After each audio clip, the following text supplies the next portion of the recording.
Alhamdulillah, program Titian Barokah paket 8 gratis 1, paket ekonomis 12 hari plus taif. Jadi 8 orang yang berangkat gratis 1 orang. Paket ekonomis booking sekarang, 1 kamar isi 4 orang itu disebut quad, 1 kamar isi 3 orang disebut triple, dan 1 kamar isi 2 orang disebut double. Itu ada harga-harganya guys. Harga tersebut sudah termasuk tiket pesawat, tour leader, mutawif, handling airport, visa umroh, perlengkapan umroh, air zam-zam, city tour, Makkah dan Madinah, makan full board, dan lain-lain. Segera hubungi kita di nomor yang tercantum di sini. Segera hubungi kami agar dapat umroh yang barokah, aman dan terpercaya. Assalamualaikum warahmatullahi wabarakatuh. Welcome back, selamat datang lagi di channel Babe Aldo bersama gue Babe Aldo, YouTuber rakyat biasa yang tetap santuy, tetap sehat, dan jangan lupa ngopi. Bismillahirrahmanirrahim. Alhamdulillahirrabbilalamin. Wassalatu wassalamu ala sayyidil mursalin Sayyidina Muhammadin wa ala alihi wa sahbihi ajma'in. Rabbi syrah li sadri wa yassir li amri wa hlul 'uqdatam min lisani yafqahu qawli bi nabi wa ali. Salam revolusi akhlak, semangat revolusi akhlak. Semoga akhlak kita jadi lebih baik hari ini dibanding kemarin. Panjang umur, perjuangan, merdeka, Allahu Akbar.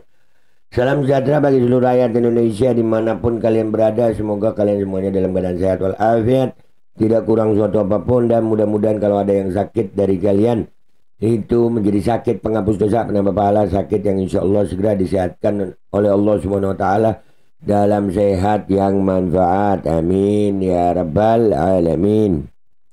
Oke guys, jangan lupa ya, sebelum masuk ke berita kita yang kita mau angkat, jangan lupa cek deskripsi video. Kalian bisa berangkat umroh dengan travel umroh yang amanah dan terpercaya. Dan juga kalian bisa beli baju koko Al-Qaldi di deskripsi video. Oke guys, berita kita kali ini adalah sinyal makin kuat. Bobi Nasution siap-siap masuk bui. Alhamdulillah. Walaupun ini baru kabar ya guys ya, kabar berita. Walaupun ya kita rada-rada pesimis KPK berani. Cuman dengar kabar gini nih kayaknya surga banget buat telinga gitu. Gue ngelihat Bobi nih,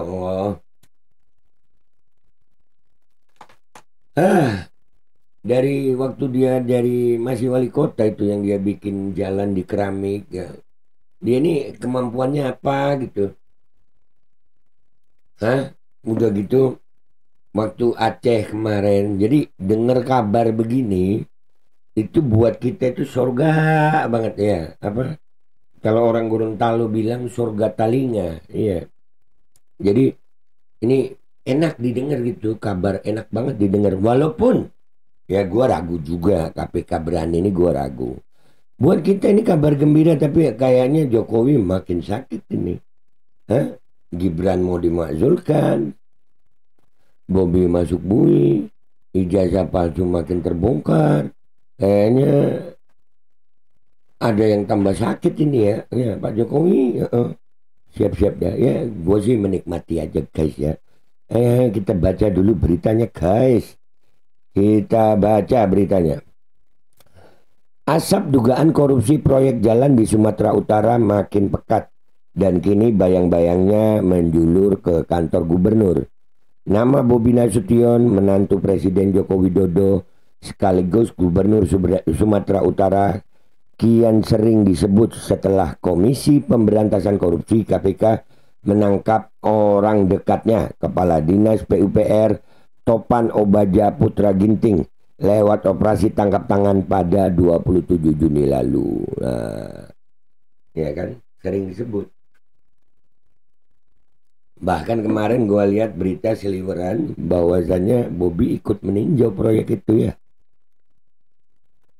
Awalnya publik hanya menyaksikan Topan dan 4 orang lain digiring ke Gedung Merah Putih Jakarta dengan tuduhan mengatur proyek jalan senilai 231 miliar rupiah. KPK kalau mau jujur ya udah banyak sih yang begini ya, nggak cuman Bobi ya. Yang sebenarnya berani, lebih ke arah berani gitu. Namun tak butuh waktu lama sebelum sorotan beralih ke atas kepada Bobi. Terlebih setelah Indonesia Corruption Watch (ICW) mengungkap bahwa Bobi sempat ikut meninjau langsung lokasi proyek yang kini jadi bancaan korupsi. Nah, tuh yang gue bilang tadi, gue baca seliweran, ternyata tertulis juga di berita ini guys. Ya, jadi ICW ya.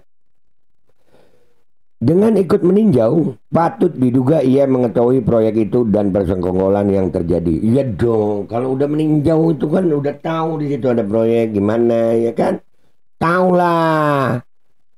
Kata Wana Alamsyah, Kepala Divisi Hukum dan Investigasi ICW, Jumat 4 Juli 2025. Enak banget kopi gue. Iyalah. Hah. KPK sendiri belum menyebut Bobi sebagai tersangka ataupun saksi. Tapi juru bicara KPK Budi Prasetyo menyatakan pintu pemeriksaan terbuka. Siapapun pihak yang diduga mengetahui konstruksi perkara ini dan keterangannya dibutuhkan penyidik akan dipanggil, ujarnya. Pernyataan itu seolah sinyal keras bahwa status Bobi tinggal menunggu waktu. Sebab jarang sekali dalam OTT yang sudah melibatkan 5 tersangka, apalagi dengan nilai suap yang diduga mencapai 46 miliar rupiah. Ya 46 miliar masa orang atasnya nggak dapat, dibagi bancaan 5 orang itu aja. Seorang kepala daerah yang terlibat secara administratif dan hadir di lapangan lolos dari pemeriksaan. Kalau sampai lolos ya parah, tapi agak susah ini lolos, walaupun bisa ya, Bobi masih bisa lolos ya karena kekuatan bapak mertuanya ya mungkin kalau masih ada. Lingkaran dekat dan panggung publik. Nama Topan bukan orang asing bagi Bobi ya, nama yang udah lama ini berteman baik mereka ya. Selain menjabat sebagai Kadis PUPR Sumut, ia juga pernah diangkat menjadi ketua Perbakin Medan saat Bobi menjabat wali kota. Kan udah kenal dari zaman wali kota. Topan pula yang mendampingi Bobi meninjau proyek jalan yang kini jadi perkara. Nah, proyek yang jadi perkara itu ditinjau Bobi sama tersangka. Jadi ya ngopi ya Bob ya. Ya ngopi. Main Mobile Legends ntar di dalam juga bisa kok Bob.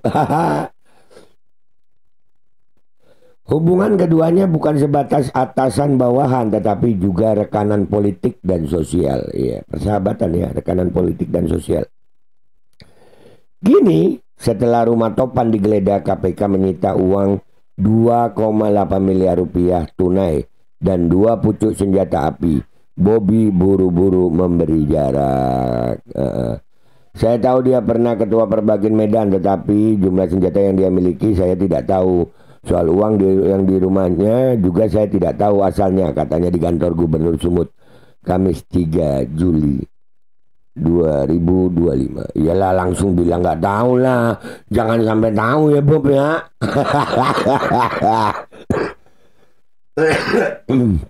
Ada. Bantahan-bantahan itu justru memperkuat persepsi publik bahwa Bobi berada di lingkaran kasus ini. Koordinator Sentra Advokasi untuk Hak Dasar Rakyat, Sahdar Hidayat Caniago menyebut sudah waktunya Bobi beres-beres. KPK wajib memanggil Bobi untuk menjelaskan siapa saja yang terlibat. Kalau memang bersih, ia bisa membantu membongkar praktek kotor yang memburukkan nama Sumatera Utara, kata Hidayat. Kayaknya ya, kan kalau model kayak Bobi saya nggak tahu itu gimana, saya nggak tahu. Kalau mertuanya kan, nggak tahu katanya saya.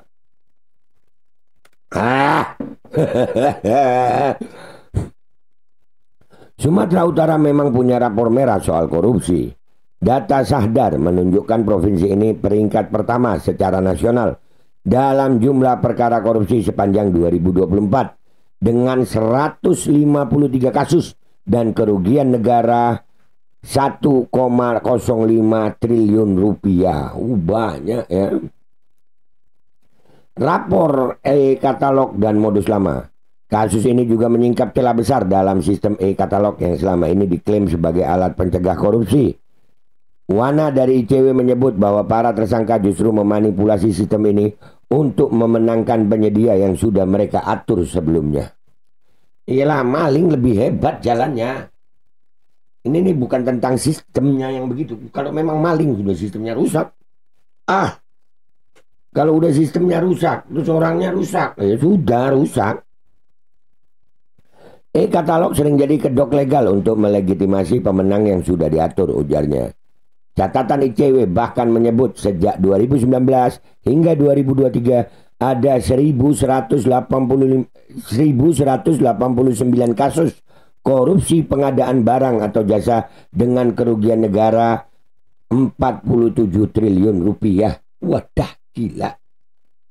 Topan bersama 4 tersangka lain diduga menjanjikan suap 10-20% dari nilai proyek kepada sejumlah pihak untuk memastikan pemenangan tender. Katalog. Nah, ini mulai nih. Bobby. Semua ada waktunya, Bob. Kalaupun tidak kena di dunia, kena di akhirat yang begini nih. Pengusutan kasus ini tampak baru di permukaan. Besarnya nilai proyek, tebalnya uang suap, keterlibatan oknum ASN dan swasta, hingga relasi politik dengan Bobby sebagai gubernur menjadikannya ujian besar bagi KPK yang sedang diuji integritasnya setelah berbagai kontroversi. Dalam kasus-kasus serupa, sebelumnya KPK biasanya memulai dari bawah lalu merangkak ke atas. Jika keterangan para tersangka dan bukti-bukti mengarah ke Bobby, tidak tertutup kemungkinan ia akan segera duduk di ruang pemeriksaan. Sementara itu publik menanti jawaban Bobby, apakah ia akan membantu mengurai keusut perkara ini atau ikut terseret menjadi bagian dari pusaran korupsi yang sudah membusuk sejak lama di Sumatera Utara. Ayo Bob, bongkar Bob, atau keseret Bob. Jika ia tetap membantah tanpa mampu menunjukkan langkah-langkah nyata membersihkan birokrasi, predikat siap-siap masuk bui yang kini ramai di media sosial menjadi nubuat yang perlahan jadi nyata. Itu beritanya guys. Jadi alhamdulillah ya guys ya. Ya ini sinyal kuat ini insya Allah jadi kenyataan guys. Insya Allah ya. Kalau emang bersih ya dia ikut mengurai. Tapi kalau emang dia ikut terlibat ya ikut terseret. Dan ini kabar surga bagi kita. Tapi bisa jadi kabar neraka bagi Jokowi. Bisa tambah sakit Jokowi. Gue Babe Aldo, YouTuber rakyat biasa, pamit dulu sampai jumpa di konten gue berikutnya. Wabillahi taufiq wal hidayah, waridha wal inayah, wal afu minkum, assalamualaikum warahmatullahi wabarakatuh. Siap-siap dah Bob. Tapi di penjara bisa main Mobile Legends gak sih ya? Alkodi kembali hadir. Baju koko kesayangan Anda kini sudah tersedia kembali. Untuk pemesanan hubungi nomor di atas. Dengan desain yang semakin modern dan bahan yang semakin nyaman. Alkodi siap menemani ibadah dan aktivitas sehari-hari Anda. Dapatkan koleksi terbaru Alkodi sekarang juga.